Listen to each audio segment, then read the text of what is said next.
जय श्री राम। क्या भगवान हमें दुख देते हैं या ये दुख हमारे कर्म के कारण से मिलता है? आइए आज इस विषय पर बात करते हैं। भगवान ना हमें दुख देते हैं और ना ही सुख। वे तो बस हमें परम सुख की अनुभूति हेतु कार्य करने के लिए प्रेरित करते हैं।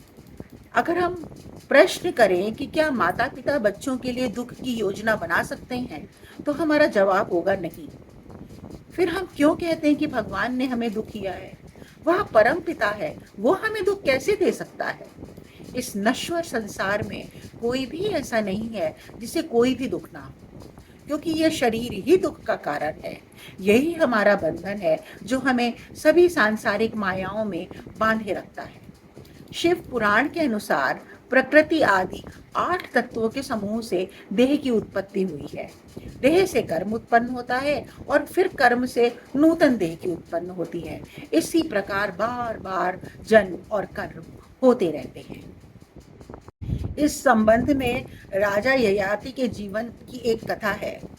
महाभारत में देवयानी ययाति की पत्नी थी और उनके पिता शुक्राचार्य ने ययाति को श्राप दिया कि वो वृद्धावस्था को प्राप्त हो जाएंगे।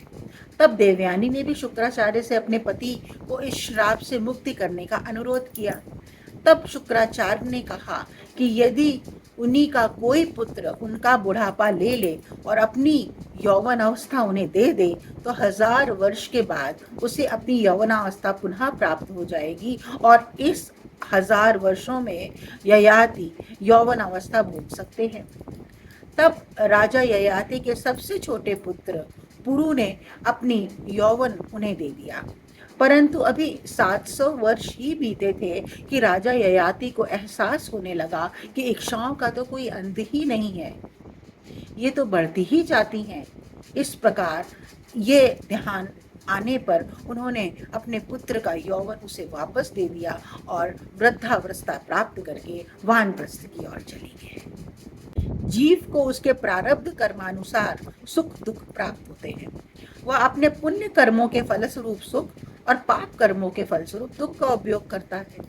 हमारी कामना ही दुख का सबसे बड़ा कारण है। हम कामनाएं करते हैं और फिर इस जन्म में पूर्ण न हो पाने पर हम एक और जन्म लेते हैं उन्हें पूरा करने के लिए। अतः कर्म पाश में बंधा हुआ जीव अपने त्रिवत शरीर से होने वाले शुभ और अशुभ कर्मों द्वारा सदा चक्र की भांति बार बार घुमाया जाता रहता है। एक देह छोड़कर दूसरी देह धारण करना, उस जन्म में पूर्व जन्मों के कृत्यों के परिणाम स्वरूप सुख और दुख पाना और फिर पूर्ण या अधूरा जीवन जीने के बाद मृत्यु को प्राप्त होना, इसके बाद एक नई देह धारण करना और सुख और दुख से साक्षात्कार करना। मनुष्य इसी जीवन को सत्य मान रहा है और इसी कारण इस संसार चक्र में भटकता रहता है तथा सर्वदा सर्वत्र सुख और दुख भोगता रहता है। सुख और दुख को देने वाला ना तो ईश्वर है और ना ही कोई दूसरा। दुख और सुख जीवन के अनिवार्य हिस्से हैं। हम कहते हैं कि हम इतनी भक्ति करते हैं फिर भी हम दुखी हैं। भक्ति भी सकाम और निष्काम होती है। भक्ति अगर आसक्ति पूर्ण हो, मतलब कि आप भगवान से कुछ चाहते हैं और उसी के लिए भक्ति कर रहे हैं और भक्ति करने के बाद भी आपकी मनोकामना पूरी नहीं हो रही है, तो दुख निश्चित है, क्योंकि आपकी भक्ति का मूल आपकी कामना है। इसीलिए जो सकाम भक्ति है वह दुख का कारण है।